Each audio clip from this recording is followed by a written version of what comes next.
Amigos da TV Cidade, olá, tudo bem? Nos encontramos para a edição de hoje do programa Cidade Aberta, aqui pelo canal 14, o canal digital da NET em Farroupilha, a nossa TV, a TV de Farroupilha. É muito bom estarmos juntos, muito obrigado a você que está conferindo a audiência a nossa programação. E o programa Cidade Aberta de hoje vai estar destacando um assunto que é um mal, que afeta a sociedade, que afeta famílias, que afeta a vida de pessoas. As drogas é um mal que realmente causa um estrago muito grande quando se instala na vida de uma pessoa, na família, na própria sociedade. E a gente tem tantos exemplos bonitos de locais que buscam reabilitar, buscam curar, enfim, essas pessoas que daqui a pouco podem ter uma certa caída ou uma tentação e depois ingressando no caminho das drogas. Nós vamos falar bastante sobre esta temática no programa Cidade Aberta de hoje, que começa aqui pelo canal 14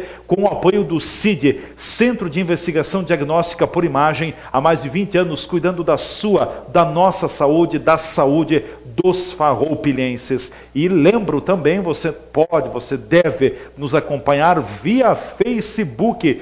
O Jacomela ali da linha Julieta, que me disse assim na última quinta-feira: vem cá, Leandro, como é que eu acompanho a TV Cidade? Eu não tenho a NET, não tem problema. TV Cidade Farroupilha, Facebook, acompanha a nossa programação, sempre o Cidade Aberta, transmitido diretamente das 19h30 até as 20h30, de segunda a sexta-feira. É fácil. Curta a nossa página e você vai estar conosco. Eu quero apresentar para vocês os convidados que já estão aqui na bancada do Cidade Aberta de hoje, com muita alegria recebendo a presença do presidente da comunidade terapêutica Fazenda Esperança, o João Bonifácio, e também com muita alegria, nós saudamos a volta, depois de um período de descanso, do Padre Paulo Roque Gaspareto. Aliás, descanso aqui da TV Cidade, porque o Padre Paulo tem trabalhado muito pastoralmente aqui na comunidade de Farroupilha. Padre Paulo, estávamos com saudades da sua presença aqui. Bem-vindo, tudo bem? Eu também estava com muita saudade de vocês, né, do Leandro e da programação, poder compartilhar sempre essas ideias. João Bonifácio, né, que bom estar aqui nessa noite, né, conversando. E com certeza não vim porque tinha sempre, nas quintas-feiras, a gente sempre, ou na sexta-feira, ou nas quartas, a gente tem compromissos à noite com reuniões, conselhos e celebrações, então é sempre bem puxado. Então, é que no contrato, meu coração está aqui com vocês. Ótimo, abençoados. No contrato com a TV Cidade, há uma cláusula que impede a TV Cidade de contar com o Padre Paulo quando ele está a serviço das nossas comunidades, né? Essa cláusula é muito respeitada. Eu quero cumprimentar aqui o João Bonifácio, presidente da comunidade terapêutica Fazenda Esperança, e também agradecê-lo pela presença, por estar conosco aqui. Tudo bem contigo, Bonifácio? Tudo bem. Quero cumprimentar aqui a tia, Leandro, também, e o Padre Paulo também. É um prazer estar com vocês aqui nesta noite na TV Cidade, e também cumprimentar a todos os telespectadores, né, que assistem ao canal 14 e a TV Cidade. Com certeza. Já de imediato, João, como está hoje a realidade na comunidade terapêutica Fazenda Esperança, instalada na comunidade da linha São Miguel, 4º distrito do município de Farroupilha? Já é um trabalho muito bonito que vocês realizam há alguns anos, ou seja, ressocializando, curando, devolvendo a vida a algumas pessoas que daqui a pouco provaram o caminho que não é da vida, o caminho que é de muito sofrimento, de muita dificuldade, o caminho da drogadição. Como estão os trabalhos? Nos dê um panorama geral da Fazenda Esperança no momento. A realidade da Fazenda Esperança, né, eu digo assim, a triste realidade. Infelizmente. Está sempre lotada. Bom, se estivesse vazia, que não tivesse dependentes químicos para tratar. Infelizmente não é assim, a nossa sociedade tem esse problema com a dependência química, que eu considero como uma ferida crônica na nossa sociedade, que tem destruído muitas famílias, muitos jovens, né? E então a Fazenda Esperança está lotada sempre. Hoje contamos com 52 internos na ala masculina. Dentre esses 52 nós temos 8 que são adolescentes, usuários de droga, e nós temos também a ala feminina, que hoje ela está instalada ali na Curva da Morte, localidade de 7 Colônias, que é uma área que a gente adquiriu da União, que era uma área que era usada pelo narcotráfico. Então foi apreendida pela Polícia Federal e foi passado para a União, certo, que nos fez a doação para que nós pudéssemos nos instalar ali e continuar o tratamento com mulheres também, que o índice de mulheres usuárias de droga também é bastante alto. É bastante alto. Bom, a Fazenda Esperança, então, vem operando com lotação máxima na sua estrutura disponível. É só para te ter uma ideia, Leandro, o problema, eu não vou falar da droga, especificamente o crack, que é a droga mais destrutível que nós temos na nossa sociedade. Num curto espaço de tempo. Então, hoje no Rio Grande do Sul tem 236 ou 240, não me lembro bem, comunidades terapêuticas como a Fazenda Esperança. E todas elas estão sempre superlotadas. Existe uma demanda muito grande que não consegue se atender com essas comunidades terapêuticas que tem no estado do Rio Grande do Sul. E dentro do país são mais de 2.000 comunidades terapêuticas hoje. Dentre elas a do Padre Haroldo, né, que é a Fazenda da Esperança, que faz um belo trabalho, assim, né, como nós também, e estão sempre superlotadas. E para nossa tristeza ainda, né, a gente trabalha na parte curativa e também na prevenção. A gente faz palestras nas empresas, nos colégios, onde nos chamam para fazer palestra, a gente faz, né? Só que o índice de usuário cresce dia após dia. Então é um problema na nossa sociedade. É um problema da sociedade. É um problema da sociedade. Eu fiz uma palestra não faz muito tempo aqui na cidade de São Marcos, e eu estava falando sobre a questão da drogadição, e dentre elas, a porta de entrada, o álcool. O álcool. Que é uma droga lícita. É a porta número 1 de entrada? É a porta número 1 de entrada, porque as crianças já se criam em casa vendo os pais beberem, sem nenhuma restrição. Aquela história, né? Não, deixa eu pegar, mergulhar o bico do bebê aqui no copo de vinho. Exatamente. Começa por aí? E até pelo exemplo, né? Um pai sempre é a referência para o filho, né? Sim. Então, alguém me perguntou, então, o senhor tem que me dar uma solução, o que se deve fazer, então?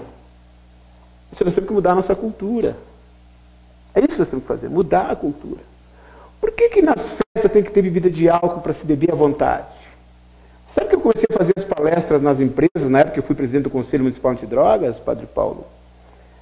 E bem na época de final de ano, nas épocas festivas, aquelas festas de fim de ano, e eu fiz algumas palestras nas empresas e disse por que precisa ter bebida de álcool nas festas das empresas. E falei de alguns exemplos, né, algumas experiências que a gente teve, de empresas que eu trabalhei, de pessoas que saíram da festa, se acidentaram e morreram porque estavam embriagados. Então o álcool tem matado muita gente. E é uma cultura milenar, beber. É uma cultura milenar. Então a gente produz... E que passa de pai para filho. Exatamente. Existe a predisposição genética, isso é uma realidade que a medicina fala, e a gente na prática constatou isso, que é uma realidade. Mas vem muito dos hábitos também, né? Também. O hábito é associado à nossa sociedade. Tem esse hábito, as pessoas bebem até na rua. Agora, não sei se vocês viram essa semana, em Passo Fundo, foi feita uma lei em Passo Fundo, que é proibido beber nas ruas. Não pode mais, como aqui em Farroupilha. Se essa lei pegasse em Farroupilha. Tem que pegar também. É proibido beber em praças públicas e nas ruas, né? E eu fiquei feliz com isso, assim como quando o governo proibiu o uso de cigarro nas dependências fechadas, e até nas paradas de ônibus hoje estão proibidos. O fato da lei que veio também para proibir o consumo de bebidas alcoólicas para os motoristas, foi algo benéfico? Claro. Quando você faz uma estatística das mortes causadas pelas drogas, os acidentes de trânsito é um alto índice, é um percentual muito alto que entra na estatística, entendeu? Os acidentes de trânsito. As pessoas bebem, saem no trânsito fazendo loucura. E muitas mortes que acontecem, principalmente nos finais de semana, a causa é o alcoolismo, né?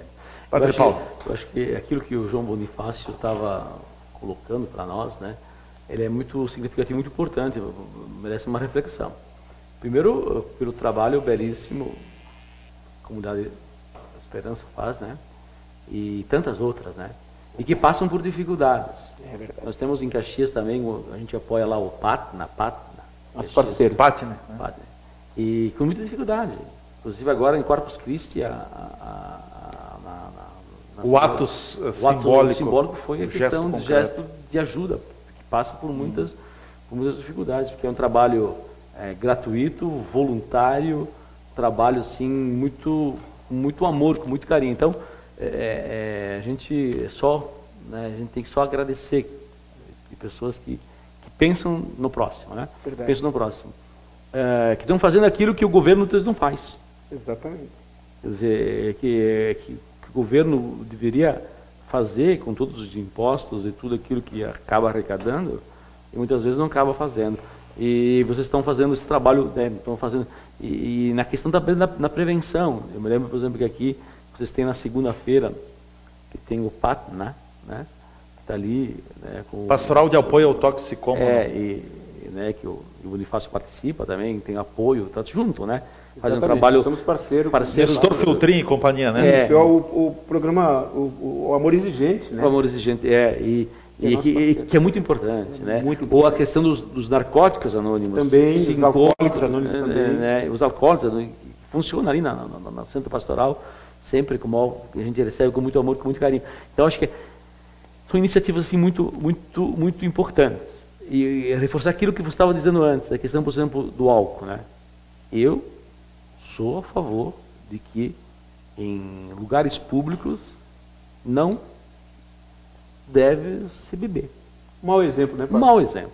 Se você for nos Estados Unidos, e você ir do posto de convivência com uma lata de cerveja na mão, sem ser realmente cobrida o dentro e tal, você é preso em muitos lugares.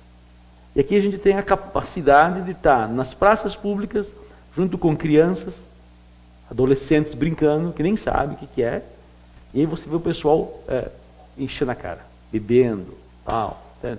Ou muitas vezes fazem as festas, e muitas também nas nossas comunidades, gente, né? Muitas também nas nossas comunidades, né?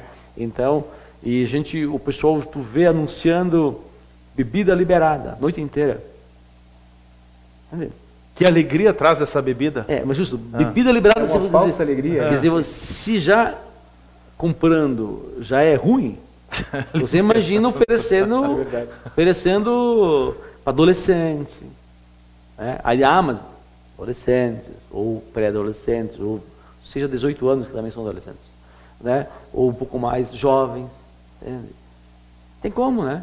Eu me lembro que quando comecei lá em San Ciro, uma comunidade, uma paróquia que tinha lá, eles faziam as reúnas de tarde dentro do salão da comunidade. Chega lá. E eles vendiam naquela época como se fosse ali 60, 70 garrafas de vodka por tacada, né? Por cada vez que eles faziam. Cada evento. Cada evento. E eu disse, não, eu não vou... Corto isso. Não vou aceitar isso, porque não é lugar. Em primeiro lugar, não é lugar. E é contra aquilo que nós estamos. Aí você vai na frente da igreja, você vai pregar contra as drogas, mas você em nome do comercial, você come o fígado dos nossos jovens. Não dá. Não pode. E eu acho que, então, quer dizer, claro, que existe clubes, são entidades privadas que fazem, né, eles têm outras promoções deles, fazem e tal, e que a gente tem que também fazer a reflexão em cima. Mas acho que também nós devemos começar entre nós, né? Começar com a gente, né?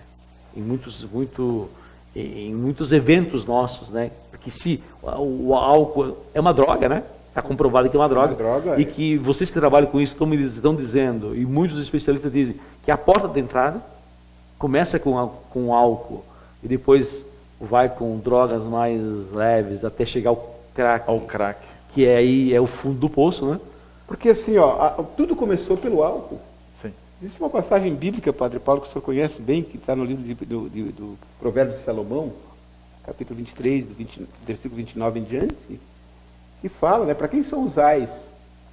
Para quem são as rixas? Para quem são os pesares? Para quem os olhos vermelhos? Depois ele diz assim, a resposta, para aqueles que andam bebendo muito vinho e bebida misturada, bebidas fortes. Essa passagem tem mais de 4.000 anos, né, Padre Paulo? Atual. É. Então isso é milenar a questão da drogadição. Agora eu quero pegar um gancho na fala do Padre Paulo, quando ele falou que é um dever do poder público, do Estado, né, e não faz às vezes. Você sabe que a nossa Carta Magna ela diz que saúde é um dever do Estado.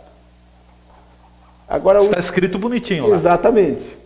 O que o Estado tem que investir? Na doença, medicação para curar a doença. O que acontece é o seguinte, a dependência química não existe nenhuma medicação, nenhum remédio para curar a dependência química. A dependência química, hoje a ciência diz que não tem cura. É uma doença crônica, progressiva e incurável. Isso é o que a ciência fala.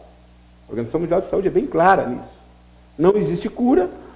Então, você sabe que toda pesquisa sobre doença, ela é financiada pelos grandes laboratórios. Isso traz um retorno bilionário para eles. Novamente, em nome do econômico. A ciência ainda não descobriu a doença dependência química, então os laboratórios não investem. Então, se tiver que investir no tratamento do dependente químico com medicação, o Estado vai investir em que remédio? Não tem. É por isso que está nesse caos, padre. E aí eu vou falar uma coisa que eu e o senhor sabemos muito bem. Que quando a ciência não alcança, porque às vezes é uma doença que está lá no sistema nervoso central, que a própria medicina fala, e quando se fala no sistema nervoso central, nós estamos falando de um campo extremamente complexo, são milhões de neuroreceptores e transmissores, que ao ser atingido por substâncias psicoativas, eles entram em confusão, em guerra, certo, e causam sérios transtornos. Mas eu sei que isso é uma doença gerada, é uma doença mais espiritual do que física. Por isso que quando a ciência não alcança? Como é que nós recuperamos uma pessoa lá? Nós usamos toda a medicação, usamos o psiquiatra, o psicólogo, que faz um belo de um trabalho, mas sem Deus não tem recuperação. Mas preenche um vazio. Preenche o vazio. O vazio. Só Deus. Um vazio existencial. E é só Deus, né, Padre Paulo? Isso aí. Quando as pessoas não querem... Por que nós temos isso na nossa recuperação? Porque nós temos a espiritualidade. Sim. Quando a ciência não alcança, entra a espiritualidade. Exatamente. Então. É isso, né? Que a ciência não acredita. Sim. Bom, nós vamos ao nosso espaço de apoiadores aqui no programa Cidade Aberta. Em seguida a gente volta dando continuidade à discussão do tema com a presença do padre Paulo Gasparetto, jornalista Paulo Roque Gasparetto, e também do João Bonifácio, presidente da comunidade terapêutica Fazenda Esperança. Estamos falando sobre drogas, dependência química. É um assunto delicado, mas é uma ferida, é uma chaga social que nós temos e que nós precisamos trabalhá-la também. É missão da família, é missão da sociedade, é missão de muitas partes também no enfrentamento, no combate a este mal. A gente volta em seguida com o apoio do CID, Centro de Investigação Diagnóstica por Imagem. São equipamentos de última geração de ponta, garantindo tecnologia, precisão nos seus procedimentos. A gente volta já já. O CID há 22 anos cuida da saúde dos farroupilhenses, sempre com a missão de buscar a excelência na prestação de serviços em diagnóstico por imagem. Nesses últimos anos, investiu em tecnologia de ponta, como a aquisição de ressonância magnética, aparelhos novos de ultrassom e equipamento de tomografia multislice. Os investimentos continuam para o melhor atendimento de nossos clientes. Sempre trabalhamos alinhados com as recomendações regulamentares e estatutárias no que tange à qualificação dos melhores e maiores serviços de saúde do nosso país. Assim, conquistamos a certificação da norma internacional NBR ISO 9001-2008 em agosto deste ano. Esta sempre foi uma das metas para o desenvolvimento de nossos processos e atividades, pois acreditamos na qualidade, não só como um fator diferencial competitivo, mas, acima de tudo, como um compromisso junto aos nossos clientes, funcionários e fornecedores. CID, qualidade e confiança no seu diagnóstico.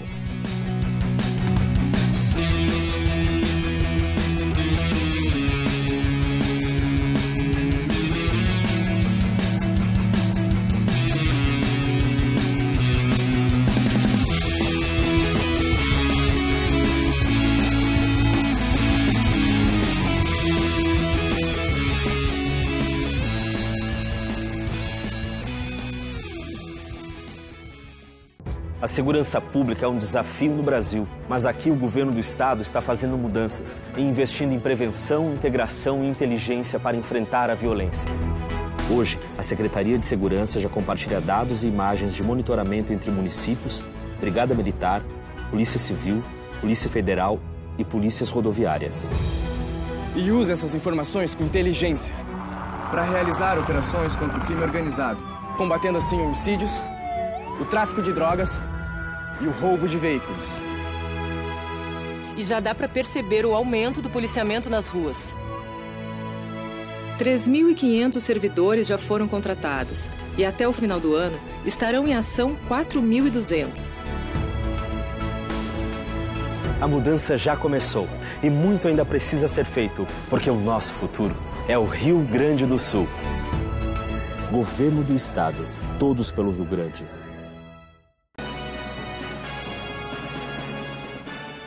O programa Cidade Aberta pela TV Cidade retorna. Estamos no ar com o apoio do CID, Centro de Investigação Diagnóstica por Imagem, raio-x, ressonância magnética, ultrassom, tomografia, ecografia e por aí afora.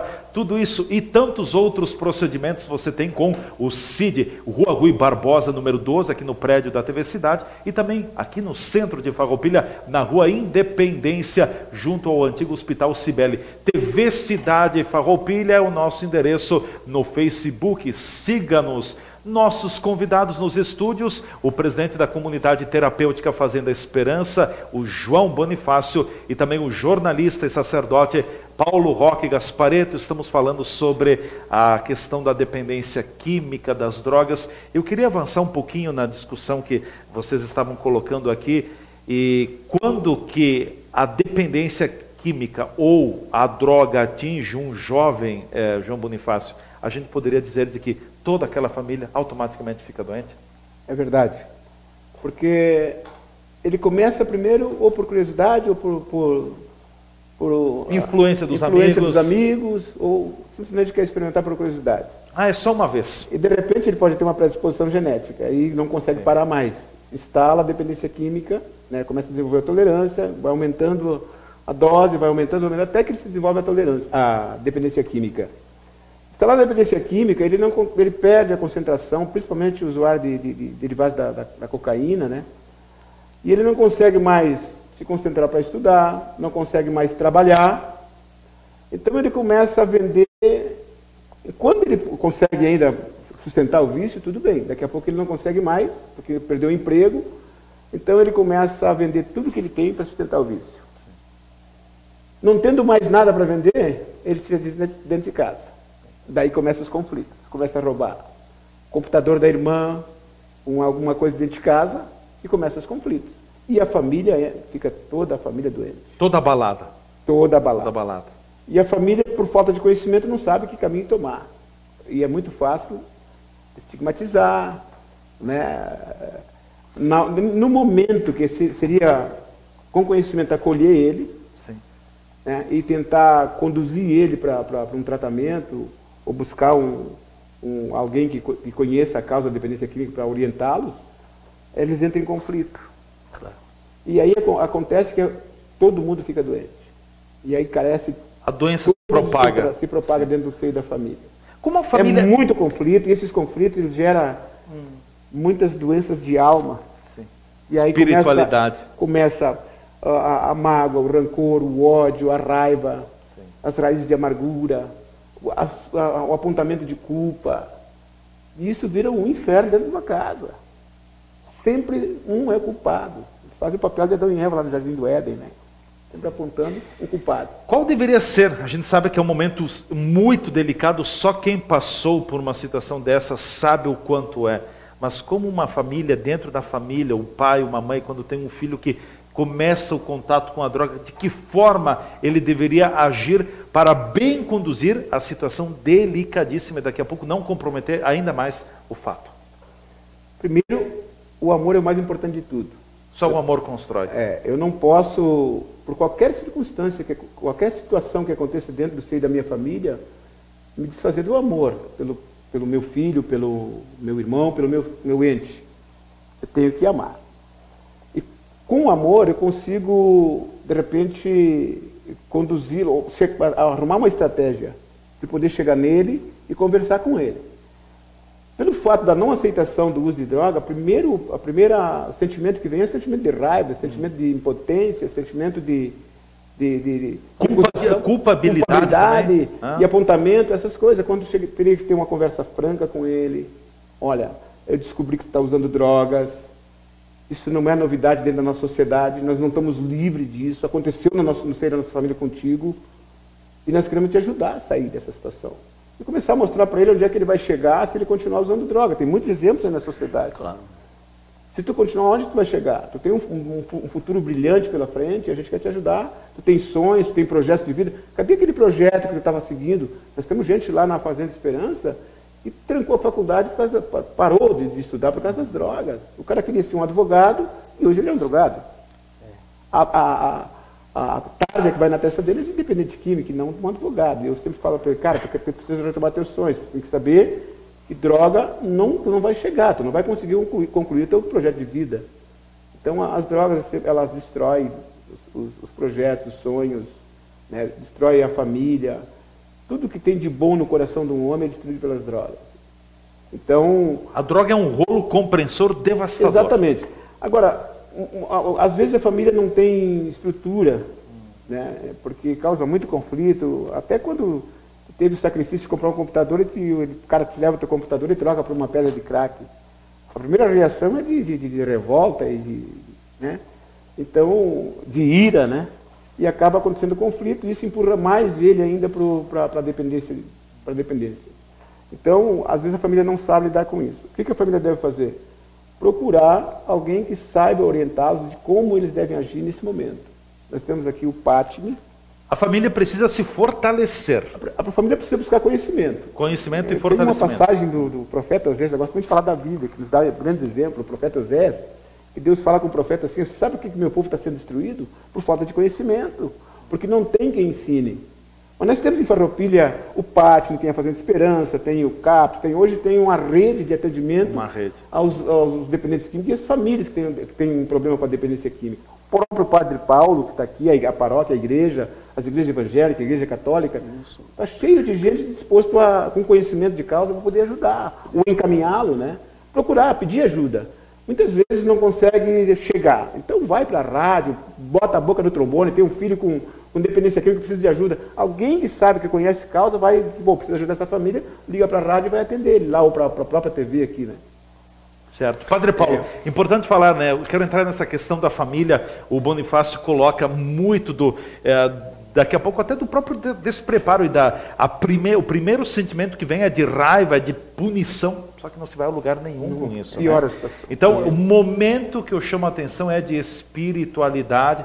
Até você pode ter, a família pode ter, os integrantes podem ter esse momento de raiva, de culpabilidade, enfim, de muita indignação, mas ele tem que ser passageiro, ele não pode ser duradouro. E depois se trabalhar esse lado da reconquista, da acolhida, do amor, é por aí? Sim, eu acho que a questão do apoio, né, é muito importante, né, para poder, ninguém sai do fundo de um poço sem ter alguém que estende a mão e que puxe. Agora também... tem que ter também a dureza, que é aquela história de ter um coração de mãe, mas a firmeza também de pai. Porque quando você percebe que um adolescente não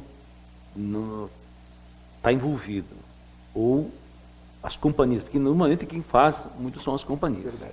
Então também não é muitas vezes culpar, muitas vezes a família, porque muitas vezes a família já tem a tragédia ou a dor de alguém dependente de químico na família. E mais, ela se sente culpada, mas tem que ver assim, muitas vezes as famílias também não dão conta de onde estão os filhos. Tu vê por ali, mas mesmo aqui na praça, tu vê meninas, adolescentes, ou você chega, por exemplo, eu rezo missa de manhã cedo, no domingo de manhã. 7 da manhã. Muitas vezes tu enxerga adolescentes, naquela hora, que não foram para casa ainda. Não foram para casa ainda. Onde é que estão os pais dessas criaturas? O pai, a mãe, tem que exigir. E tem que saber também, e os filhos têm que saber de que, enquanto eles estão lá na família, estudando, comendo feijão, arroz, comendo na família, dando tal, eles têm que dar satisfação para a família.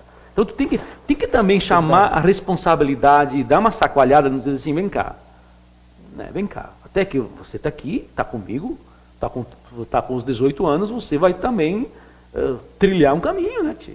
Então a gente tem que também ser forte ou ser firme em certas coisas. E depois, claro, quando eu digo, você disse bem, né? Adianta também, porque se você descobre e você acaba colocando a pessoa na rua ou mandando embora, você está jogando, você está colocando o pá de terra que faltava em cima, então, dizer, é o perdão, é a misericórdia, é a paciência, é o amor exigente, é estar junto, é conversar. Eu acho que isso é muito importante, né? Porque são pessoas fracas, né? Que às vezes eles acabam caindo na escória, na margem da sociedade, que precisa alguém dar a mão para levantar ele de novo, trazer para a sociedade, não deixar ele morrer. Reabilitar. Exatamente. Agora, o que acontece? Hoje, no seio da família, o marco principal de educação dos filhos foi removido, não existe mais. Porque as famílias eram criadas dentro dos preceitos cristãos. E isso foi removido do seio das famílias. Houve um movimento muito grande nos anos 60, né, que não aceitavam, a juventude não aceitava mais os ensinamentos que eles tinham dentro dos preceitos cristãos, que eles achavam que era muito duro. E criaram outras leis. Vocês já ouviram falar da nova ordem mundial? O que é a nova ordem mundial? São novas leis que foram criadas para a humanidade caminhar numa outra direção. Outra direção, não daquela que era dentro dos preceitos cristãos. Foi removido. Você já viu a família ensinar o filho sobre Deus? Hoje ninguém fala mais, é difícil.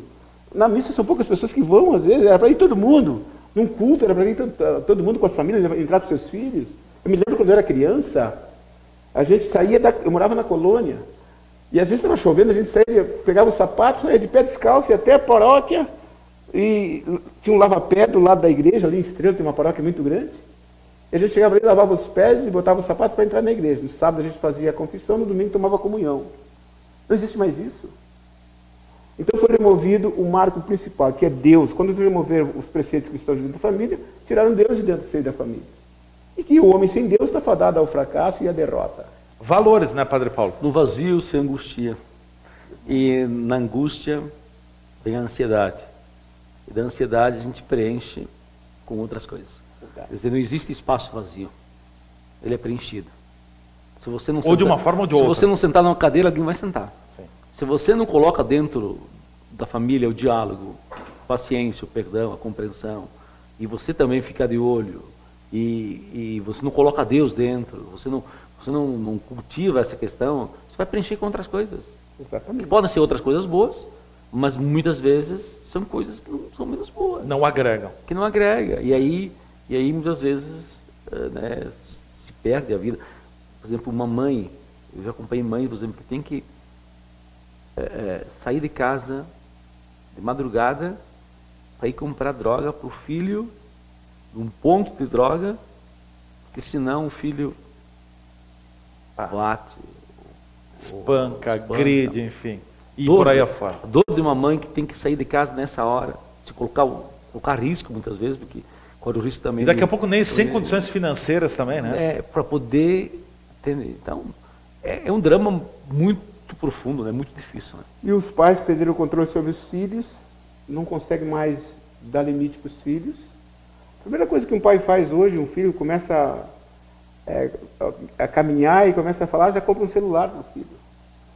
E eles muitas vezes não dão limite, entra na internet, a internet tem muita coisa boa, mas tem muita coisa podre. Fica todo mundo em casa, na internet ou no celular, e muitas vezes o diálogo ou a pergunta de como foi a aula, quem são teus amigos, o que o teu amigo falou, o que tua amiga falou, né? Onde é que, né? Essa conversa toda. E hoje, aliás, para muitos também que tem, por exemplo, que os filhos muitas vezes dizem que, né, muitas vezes eles não aceitam, né? Eles dizem que não estão usando drogas. Tem. A negação faz parte do perfil independente químico. Mas também tem exame, né? Tem exame, hoje tem exame, um fio de cabelo, sim. Você detecta se você usou droga ou não usou droga. De repente, esse fio de cabelo é a salvação, porque você consegue, de repente, reagir antes Ainda de preventivamente, antes que a coisa... Né? Eu gostaria só de fazer um alerta aqui, assim, ó, porque quando a gente está falando em droga, rapidamente, eu acho que o tempo está quase não, fique à vontade, né? fique à vontade. Nós estamos com o problema maior nosso é o crack, vocês sabem disso, né? E o Rio Grande do Sul é campeão no uso de crack. O Rio Grande do Sul. Nós temos esse triste título, né? Esse troféu de ser o campeão em uso de crack no Rio Grande do Sul. É o estado que mais circula... De todo o Brasil, o Rio Grande do Sul é o mais... campeão. No crack. No crack. E as regiões que mais tem crack, que os traficantes vendem de crack, é na região da Grande Porto Alegre, Vale dos Sinos, e Serra e Planalto. Porque o traficante quer vender onde é que tem dinheiro. Essas são as regiões mais abastadas Serra e Planalto. Planalto. Olha aí, a região do sabia Planalto. disso. Informações que não sabia disso. Roda muita... Nós já perdemos o Rio Grande do Sul em muitas coisas, dívida que não conseguimos pagar e tal. Então, gente, não estamos ganhando em muitas coisas, hein? Não precisa olhar para os outros países, os outros estados, tá? Vamos olhar para o nosso sul aqui, que tem muita coisa para olhar. O usuário, o cara que usa crack, eu sempre faço uma pergunta para ele lá, quando ele chega lá. Tu começou a usar crack, tu sabe qual é a composição da pedra do crack? O que compõe a pedra do crack? Não sabe. Ele não sabe. Ele entrou de gaiato no navio, que diz o outro. E o traficante chama ele de trouxa, né? Então o que acontece? O crack ele é formado pela sobra da cocaína, a borra da cocaína, o lixo da cocaína. Ali eles colocam bicarbonato de sódio para poder aumentar colocam ácido sulfúrico. O ácido sulfúrico é um veneno para matar inseto na lavoura, né? É colocado dentro da pedra do crack. Você imagina que isso faz isso no cérebro da pessoa? E ácido bórico também, só da cáustica também. Por que eles colocam isso? Porque a cocaína, ela coloca o cara no estado de euforia, que o traficante diz assim, pô, se durar muito tempo isso aí, eu não tenho lucro.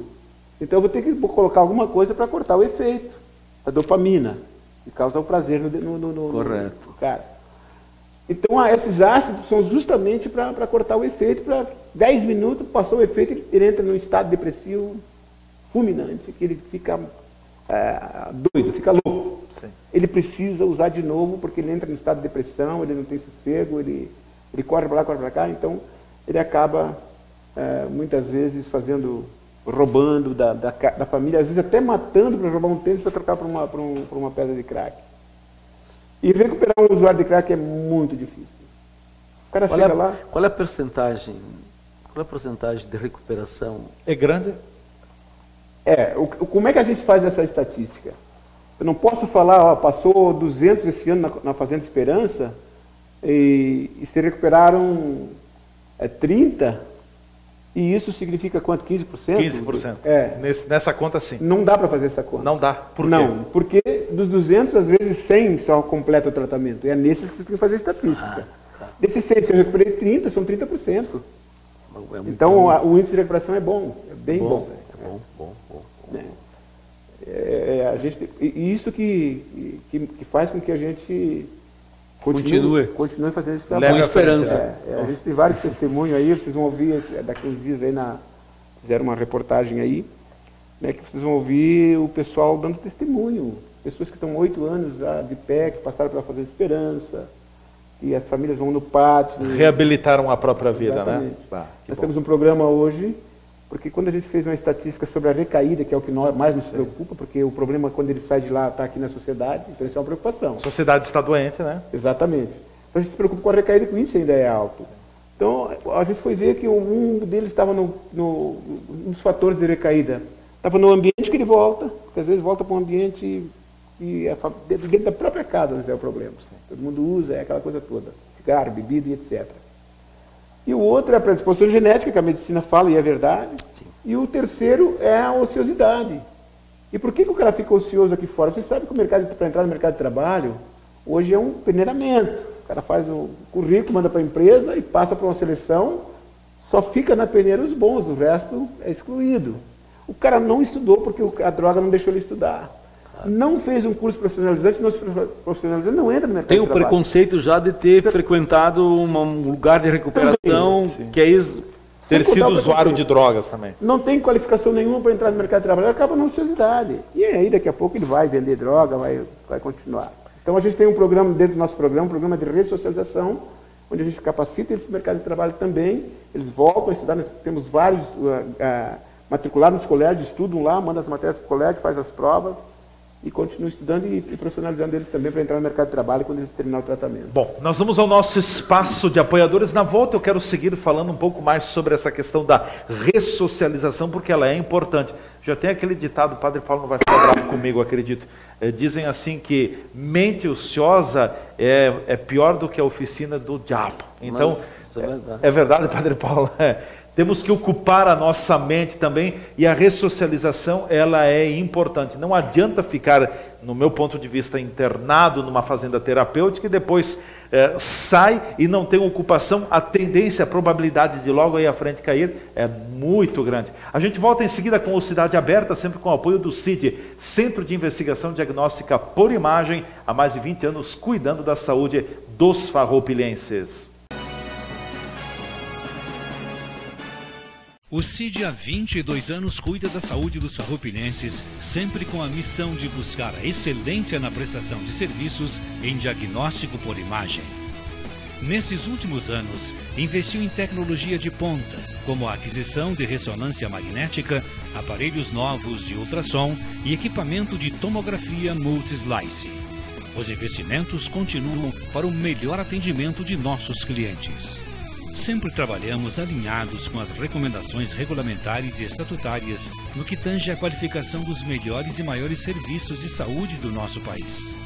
Assim, conquistamos a certificação da norma internacional NBR ISO 9001-2008 em agosto deste ano. Esta sempre foi uma das metas para o desenvolvimento de nossos processos e atividades, pois acreditamos na qualidade, não só como um fator diferencial competitivo, mas, acima de tudo, como um compromisso junto aos nossos clientes, funcionários e fornecedores. CID, qualidade e confiança no seu diagnóstico.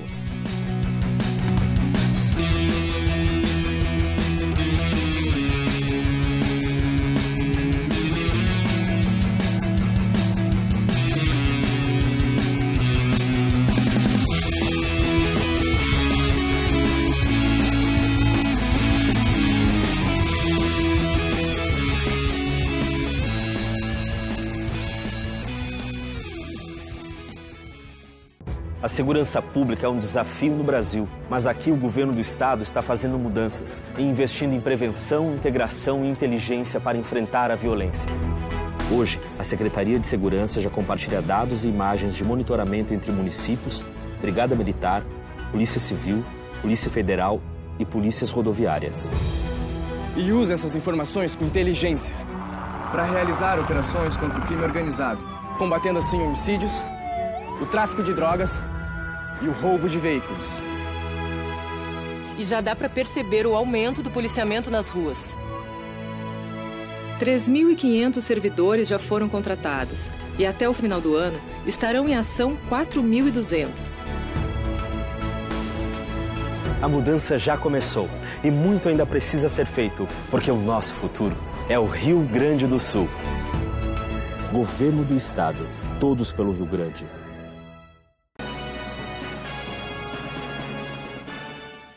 O programa Cidade Aberta já está de volta, canal 14, TV Cidade, Facebook, TV Cidade Farroupilha. Nós voltamos com o apoio do CID, Centro de Investigação Diagnóstica por Imagem, raio-x, ressonância magnética, ultrassom, tomografia, ecografia, alguns dos procedimentos que o CID é especialista. Procure o CID, Rua Rui Barbosa, número 12, centro de Farroupilha, e também ali junto à Independência, no antigo Hospital Cibele. Nossos convidados, o Padre Paulo Gasparetto, jornalista também, e o presidente da Comunidade Terapêutica Fazenda Esperança. Dependência química, drogadição é o assunto. Bonifácio, queria seguir um pouquinho mais nessa questão da ressocialização. Me parece muito importante a ressocialização, porque depois que ocorreu o problema, que houve a dependência química, se trata, se trabalha, se busca reabilitar, ou seja, se devolve aquele indivíduo para a sociedade. Mas se ele não fizer nada,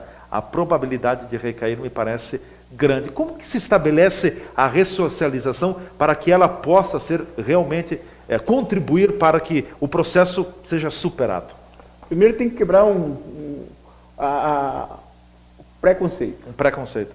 Qual é esse preconceito? Dependente químico não presta mais para nada.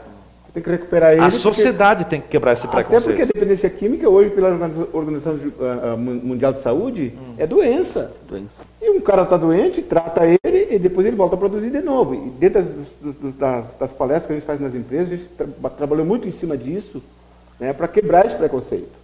Quando o cara faz um currículo para entrar numa empresa, né, descobre que o cara é dependente químico, já querem deixar o cara fora. Piora a situação na nossa sociedade. Quer dizer, o empresário tem que ajudar nesse momento. Tem que acolher, estender a mão. O cara dependente que fez o tratamento, fez. Vou ligar lá na Fazenda Esperança, lá no pátio, lá saber como é que é a situação do cara, como é que é o perfil do cara. Né? Porque a maioria deles são de família boa. Né? O problema do crack, da droga, é um problema que está na nossa sociedade, ninguém está livre. Ninguém está livre. Não tem posição classe social, classe social. Não tem classe social. Todo mundo está sujeito. Então o que tem que fazer? Primeiro quebrar esse preconceito e ajudar o cara. Né? No momento que ele sai, resolveu fazer o tratamento, enquanto usuário não deve empregar ele, porque isso vai dar problema mesmo, isso é uma realidade. Então o que a gente tem que fazer? Incentivar ele a buscar um tratamento, sair da drogadição e voltar a ser um cidadão produtivo de novo na empresa e se autossustentar, né? E exercer a cidadania plena dele, que é um direito que ele tem, que deve ser exercido. A droga, infelizmente, acaba jogando o cara sempre à margem na escola da sociedade. E o preconceito é muito grande ainda, né? É misericórdia. É, né? exatamente. Quer dizer, quando um empresário ou alguém que oferece um trabalho e sabe disso, é um voto de confiança. É verdade. É você apostar, é você acreditar de que todas as pessoas, elas têm Seu valor e podem mudar. Tem sua Pode reconstruir sua vida. Quer dizer, pode reconstruir sua vida. Porque ali existe, eu sempre digo assim, existe uma diferença muito grande naquilo que Jesus, você sabe, né, fácil, pregava e aquilo que muitas vezes a sociedade faz. Jesus, ele condenava o pecado, mas acolhia o pecador. Quer dizer, a sociedade de hoje libera o pecado. Tudo vale. A gente vive numa sociedade materialista, do dinheiro, das coisas. Por isso que a droga muitas vezes não escolhe classe social. Porque quando não existe o amor, só pensa nos bens materiais, ali também é uma maneira de entrar. Verdade. Porque a gente não se satisfaz, e aí cria o vazio. E aí os próprios filhos acabam percebendo disso. Como também num ambiente difícil, onde não tem nada, não tem condições nenhuma, e muitas vezes eles vivem com um pai ou uma mãe que bebe ou são drogados. Evidente, o contexto, né, vai criando também, vai construindo diferentes. Então, quer dizer, agora, é uma sociedade que libera tudo, mas quando a pessoa cai, ao invés de estender a mão, pisa em cima, tira a pedra. Essa é a diferença. É verdade. Essa é a grande diferença. E aí, um empresário que usa isso, usa a pedagogia de Jesus, de acolher a misericórdia. E dar o melhor para ele. De dar o melhor para ele, dizer, você consegue, você vai. Você tem essa oportunidade de recomeçar a tua vida, né? Sabe, Padre Paulo, eu aprendi uma coisa. Eu tinha um conceito que quase todo mundo tem. Chega alguém, bate na tua porta, um necessitado, para te pedir uma esmola, tu vai lá buscar aquele que está sobrando, aquele que tu não usa mais. Ou quando não faz correr. Isso é pecado. Eu tenho que dar o melhor para ele, porque quando eu quero alguma coisa, eu quero o melhor para mim. Então eu tenho que querer para o próximo aquilo que eu quero para mim. Isso é amor, né, Padre Paulo? É isso que Jesus nos ensinou. Ele diz assim, qual o amigo que dá a sua própria vida por um amigo? Porque ele deu a vida por nós. Não fez caso dos nossos pecados, nossas ignomias, deu a sua própria vida, derramou seu próprio sangue por nós. A gente tem que ter esse conceito de amor também. O gesto tem que doer. Exatamente. Tem que doer. O senhor acha que aquele trabalho que a gente faz lá é um trabalho árduo? Muito árduo. Mas isso traz uma satisfação quando a gente vê que uma pessoa que estava lá lá no fundo do poço, e agora está na sociedade bem recebido. Né? Isso traz uma coisa que não tem preço. Né? O que acaba, Bonifácio, fomentando, já que nós temos esse problema social da drogadição e da dependência química, o que acaba fomentando ainda mais toda essa cadeia destrutiva da dependência química e das drogas? Na realidade é o dinheiro, né? As pessoas são doentes por dinheiro e a droga dá muito dinheiro. A parte materialista. Claro, e a ostentação. O pessoal, todo mundo quer, né? O cara chega numa festa, ele quer estar por cima, e às vezes ele precisa de uma substância para fazer ele ter coragem de para chamar atenção, para poder também... Para ser o bambambam da história. Né? E para isso precisa, né, o cara precisa ter algum... O dinheiro, ele corrompe, porque você sabe que nós temos... O que entra de droga no país é incrível o que entra de droga. Porque nossas fronteiras são muito extensas e não tem controle suficiente. As drogas passam por aqui, vai para os Estados Unidos, vai para qualquer lugar.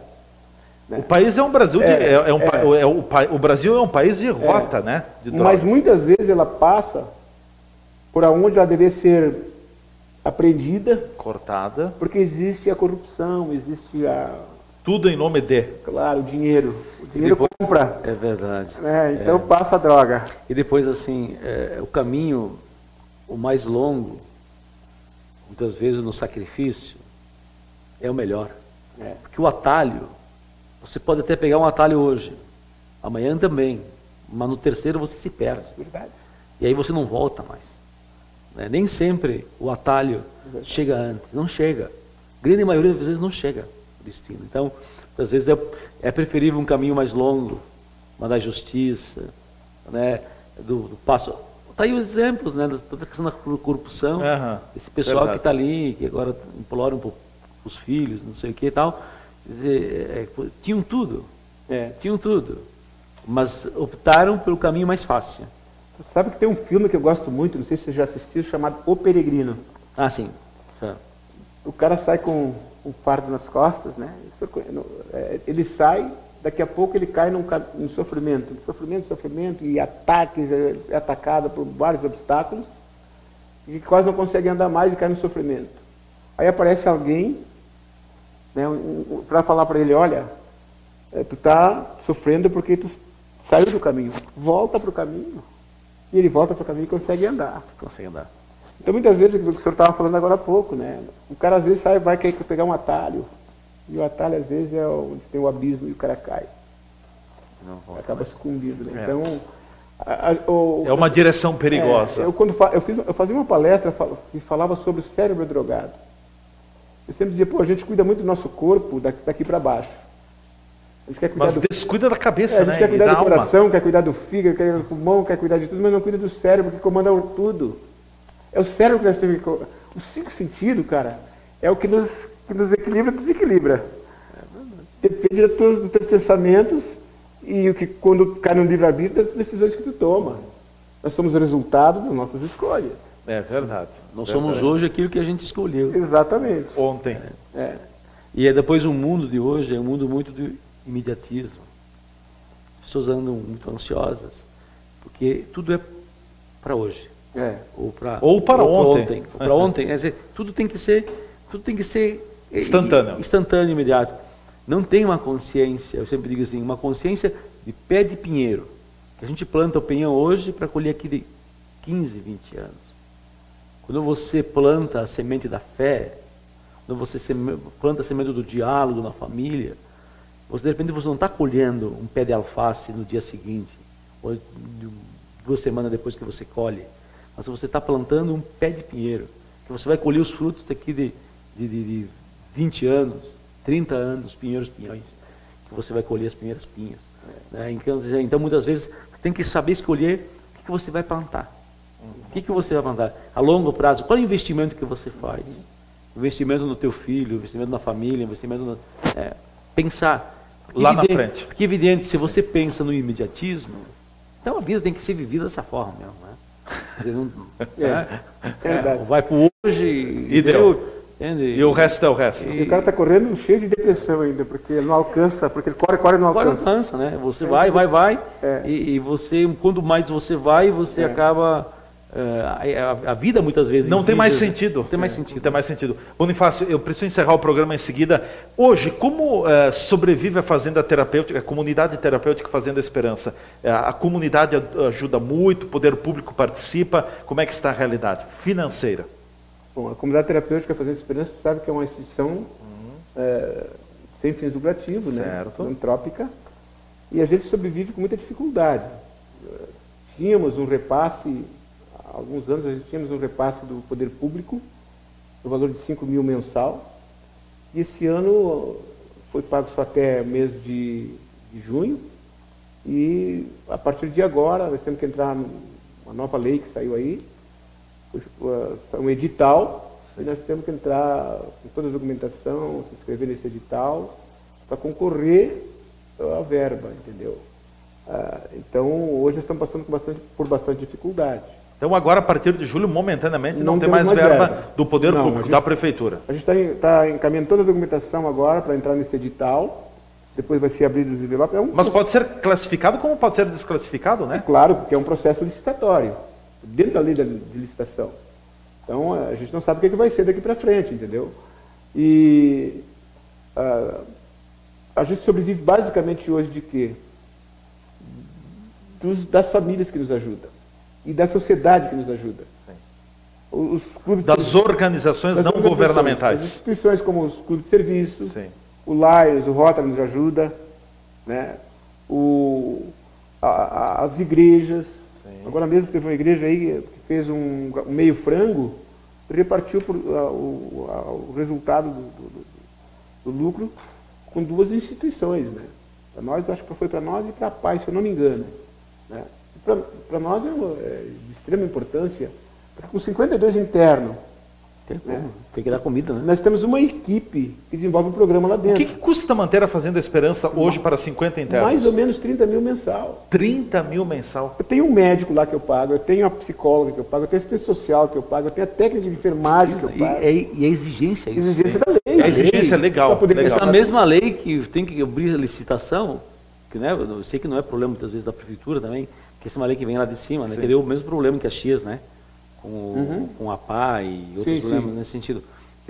Mas que essas mesmas leis burras, muitas vezes, que fazem esse tipo de coisa, porque a gente sabe que os trabalhos são sérios, mas que não fazem quando é lá para... Quando beneficia a eles. Beneficia o Petrobras, ou não sei o que, lá e não faz as licitações que tem que licitar. É tudo combinado. Agora, para quem já faz um trabalho, aí exige isso. Então, quer dizer, é bem complicado, mas é muito difícil, né? Muito difícil. Eu sei, a gente sabe daqui, mas nós sabemos também de Caxias, o pessoal comenta em Caxias também, né? Mesma coisa. O custo é muito alto. Na realidade, existe uma resistência com... As comunidades terapêuticas são as que estão dando a conta do recado da recuperação dos dependentes, principalmente usuários de crack. Existe uma resistência do Conselho Nacional de Psicologia. Eu não aceito muito por causa da espiritualidade. Por causa de quê? Da espiritualidade. Não aceito. Não aceito, já nos perseguiram, já teve projeto tramitando na Câmara dos Deputados, em Brasília. Para tirar a espiritualidade dentro das comunidades terapêuticas. É aquela história da briga do Estado laico. Não fosse a bancada cristã, inclusive do Congresso, pessoal da FIBRAT, da FECTER, das federações, e os cristãos que estão lá, católicos e evangélicos, nós já tinha fechado as comunidades terapêuticas, porque sem espiritualidade não tem recuperação. Não tem caminho, né? Não tem caminho. Perfeito. Bonifácio, quero te agradecer pela tua presença aqui nos estúdios da TV Cidade, muito oportuno, voltaremos a falar mais sobre esse assunto, porque ele não se esgota num único programa. Muito obrigado, sucesso e parabéns pelo trabalho realizado à frente da comunidade terapêutica Fazenda Esperança. Muito obrigado, e a gente está sempre à disposição, precisando, estamos aí. Da mesma forma. Padre Paulo, também a nossa gratidão pela presença. Obrigado. Aprendi muito, Bonifácio. Eu também aprendi bastante. Aprendemos. Que legal, aprendemos juntos, né? Acho que é uma coisa muito bacana, muito legal. Parabéns. Um abraço aos amigos da TV Cidade, né? Obrigado, nós vamos ficando por aqui com a edição de hoje do programa Cidade Aberta, que esteve no ar com o apoio do CID, Centro de Investigação Diagnóstica por Imagem, há mais de 20 anos, cuidando da saúde dos farroupelenses. Nós vamos voltar amanhã, nesse mesmo canal, nesse mesmo horário, com mais uma edição do Cidade Aberta, outros assuntos em discussão, sempre as temáticas que movimentam o nosso dia a dia passam aqui pelo nosso programa. A você que nos acompanhou, a nossa gratidão. Forte abraço, até o nosso próximo encontro.